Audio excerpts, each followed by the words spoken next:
রাতভর প্রবল ঝড় বৃষ্টি। রাতভর দুর্যোগের ফলে জল থই থই অবস্থা আরামবাগের তালারপাড় সহ তার সংলগ্ন কিছু এলাকায়। ফলে দুর্ভোগের শিকার হতে হচ্ছে এলাকার মানুষজনকে। নিকাশি ব্যবস্থার অভাবের জন্যই এই দুর্ভোগের শিকার হতে হচ্ছে তাদের, এমনটাই অভিযোগ। এই বিষয়ে আরামবাগ পৌরসভাকে কটাক্ষ করেছেন বিজেপির 19 নম্বর ওয়ার্ডের কাউন্সিলর বিশ্বজিৎ ঘোষ। তিনি বলেন, পৌরসভার জল নিকাশে ব্যর্থ, মাস্টার প্ল্যানের কাজ সঠিকভাবে হচ্ছে না। হাইড্রেন পরিষ্কার না করার ফলে এই অবস্থা, বর্ষা এলে এই অবস্থা আরো খারাপ হবে। এই বিষয়ে তিনি আরো কি জানাচ্ছেন ও তার সাথে সাথে আরামবাগ পৌরসভার চেয়ারম্যান ও 3 নম্বর ওয়ার্ডের কাউন্সিলর কি জানালেন, দেখুন বিস্তারিত। 24 আওয়ার্স আরামবাগের রিপোর্ট।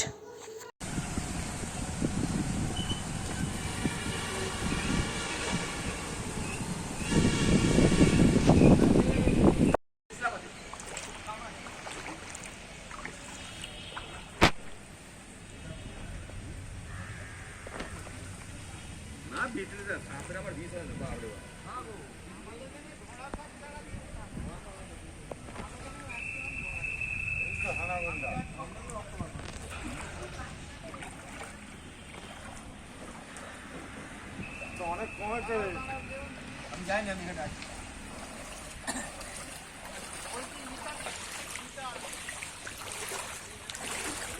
সাড়ে 12টায় আছে।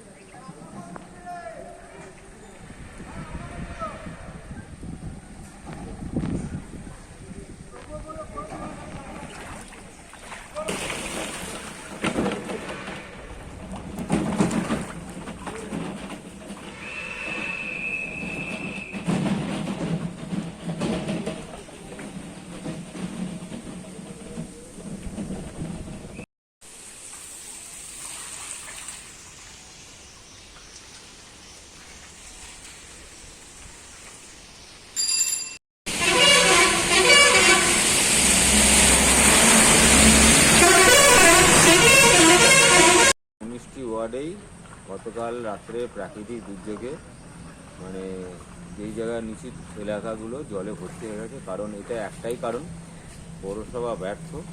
কারণ ব্যর্থটা এই কারণেই যে পৌরসভা মাস্টার প্ল্যানটা খুব অভাব আছে।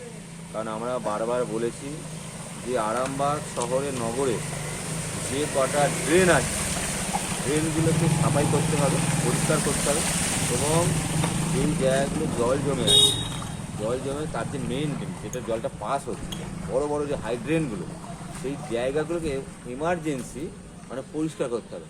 ওই এমার্জেন্সি ড্রেনগুলো বড় মেন ড্রেনটা না পরিষ্কার করলে তাহলে এই শাখাগুলোকে ভর্তি হবে, কারণ মেন ড্রেন দিয়ে জলটাতে যেতে পারছে না। সেই জন্য এমার্জেন্সি পৌরসভাকে অতি সত্ত্বর 2-1 দিনের বর্ষা আসার আগে, আমি গতবারও বলেছিলাম, লিখিত করেছিলাম, কোনো কাজ হয়নি।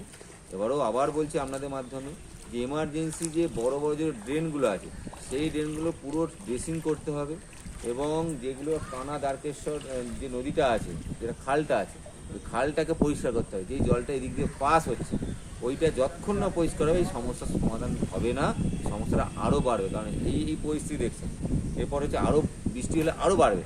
কত মোটর বসিয়ে কাজ করে, মানুষের তো সময়ের দাম আছে। তো এটা এমার্জেন্সি আগে মেন ড্রেনটা পরিষ্কার করে, তাহলেই সমাধান। আমি বিশ্বজিৎ ঘোষ, আরামবাগ পৌরসভা 19 নম্বর ওয়ার্ডে অপোজিশন লিডার।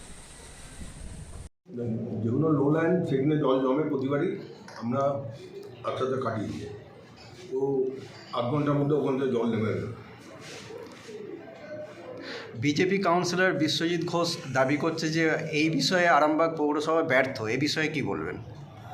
পাগলে কী না বলে আর ছাগলে কী না খায়, হ্যাঁ, এর কোনো উত্তর হবে?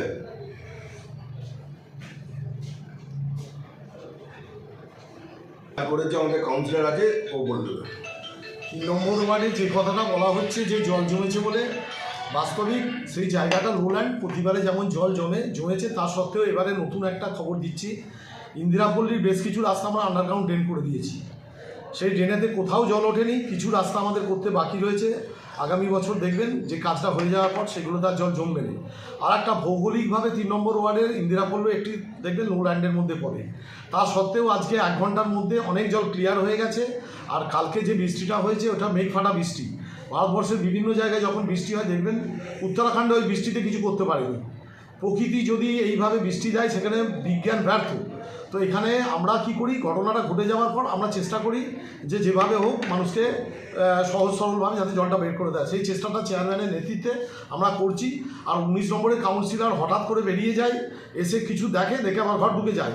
আর একটা কথা হচ্ছে, মাননীয় বিধায়ক তো বিজেপি, উনি এই জল জমা নিয়ে এর আগে কতবার রাস্তায় নেমেছে, কতবার আমাদের সাথে আলোচনা করেছে, কতবার এই সরকারের সাথে কনসাল্ট করেছে যাতে না জল জমা নিয়ে। ওনাকে আপনি প্রশ্ন করুন যে ওনার কি ভূমিকা রয়েছে আরামবাগে জল জমা নিয়ে, এটা আগে ওনাকে প্রশ্ন করুন।